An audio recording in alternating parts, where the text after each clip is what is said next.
ng bayan, maasahan anumang panahon. Magandang oras po sa ating lahat, narito ng update sa lagay ng ating panahon ngayong araw ng Lunes, October 28, 2024 at sa binabantayan nating si Bagyong Leon. Patuloy na kumikilos sa pakanluran si Bagyong Leon habang papalapit sa bahagi ng extreme Northern Luzon.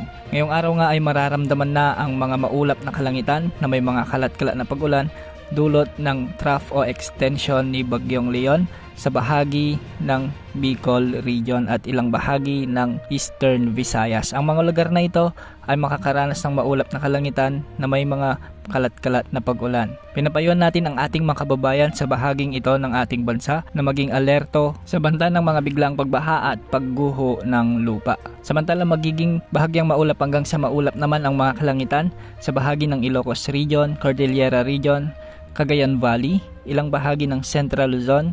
Posible rin ang maulap na kalangitan na may mga kalat-kalat na pag-ulan sa Metro Manila, sa may Mimaropa at ilang bahagi ng Calabarzon. Samantalang sa Visayas at Mindanao, asahan din ang maulap na kalangitan na may mga kalat-kalat na pag-ulan. Dulot naman ito ng umiiral na southwesterly wind flow o ang hangin na nagdadala ng maulap na panahon at may kalat-kalat na pag-ulan mula timog kanluran. Makikita natin sa ating satellite animation na bahagyang malawak o medyo may kalawakan rin ang kaulapang sakop ni Bagyong Leon at ito ngayon ang nakakaapekto sa ilang bahagi ng ating bansa. Sa mga susunod na oras ay kikilos na ito ng northwest o hilagang kanluran at posibleng lumakas na bilang severe tropical storm. Pagsapit naman ng Martes, inaasang lalakas pa ito bilang typhoon category at posibleng itaas na ang mga wind signals sa ilang bahagi ng ating bansa. At dahil nga sa cone of probability, posibleng magbago ang track ni Bagyong Leon, posibleng ito ay umangat o posible rin ito